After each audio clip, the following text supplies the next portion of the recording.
to the last member of the delegation in the region. Good afternoon. Before I leave for North Carolina, which I'm going to do in a few minutes, I want to speak briefly about the terrible incident and accident that happened in Baltimore this morning. At about 1:30, a container ship struck the Francis Scott Key Bridge, which I've been over many, many times commuting from the state of Delaware, either on a train or by car. I've been in Baltimore Harbor many times. And the bridge collapsed, sending several people in vehicles into the water, into the river. And multiple U.S. Coast Guard units, which are stationed very nearby, thank God, were immediately deployed along with local emergency personnel.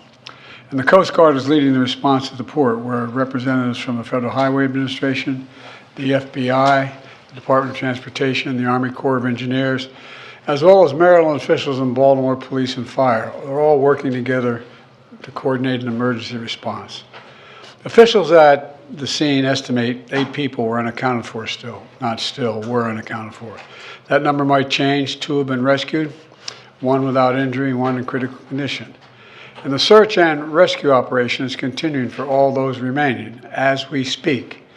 I spoke with Governor Moore this morning, as well as the Mayor of Baltimore, the county executive, both United States senators and the congressman. And my Secretary of Transportation is on the scene. I told them we're going to send all the federal resources they need as we respond to this emergency. And I mean all the federal resources. And we're going to rebuild that port together.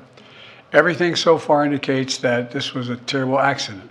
At this time, we have no other indication, no other reason to believe there's any intentional act here. Personnel on board the ship were able to alert the Maryland Department of Transportation that they had lost control of their vessel, as you all know and reported. As a result, local authorities were able to close the bridge to traffic before the bridge was struck, which undoubtedly saved lives. And our prayers are with everyone involved in this terrible accident and all the families, especially those waiting for the news of their loved one right now. I know every minute in that circumstance feels like a lifetime. You just don't know. It's just terrible. We're incredibly grateful for the brave rescuers who immediately rushed to the scene, and to the people of Baltimore. I want to say, we're with you. We're going to stay with you as long as it takes. And like the governor said, you're Maryland tough, you're Baltimore strong, and we're going to get through this together. And I promise we're not leaving. Here's what's happening now. The search and rescue operation is our top priority. Ship traffic in the Port of Baltimore has been suspended until further notice, and we'll need to clear that channel before the ship traffic can resume. The Army Corps of Engineers is on the spot and is going to help lead this effort to clear the channel. The Port of Baltimore is one of the nation's largest shipping hubs, and I've been there a number of times as a senator and as a vice president. It handles a record amount of cargo last year.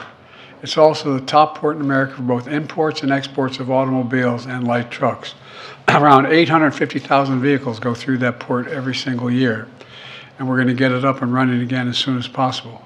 15,000 jobs depend on that port, and we're going to do everything we can to protect those jobs and help those workers. The bridge is also critical for travel, not just for Baltimore, but for the Northeast Corridor. Over 30,000 vehicles cross the Francis Scott Key Bridge on a daily basis. It's virtually, it's one of the most important elements for the economy in the Northeast and the quality of life. My transportation secretary is there now. As I told Governor Moore, I've directed my team to move heaven and earth to reopen the port and rebuild the bridge as soon as humanly possible. And we're going to work hand in hand with the support of Maryland to support Maryland whatever they ask for. We're going to work with our partners in Congress to make sure the state gets the support it needs. It's my intention that the federal government will pay for the entire cost of reconstructing that bridge, and I expect the Congress to support my effort. This is going to take some time. The people of Baltimore can count on us, though, to stick with them at every step of the way until the port is reopened and the bridge is rebuilt. You know, we're not leaving until this job gets done. Not leaving until then. So I just want to say God bless everybody everyone harmed this morning and their families. And may God bless the first responders, many of them risking their lives.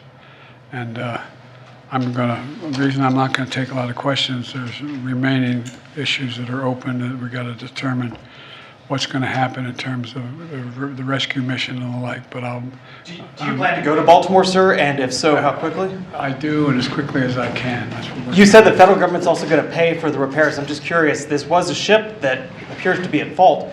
Is there any reason to believe that the company behind the ship should be held responsible? And then also, you that mentioned could be, but we're not going to wait for that to happen. We're going to pay for it to get the bridge rebuilt and open.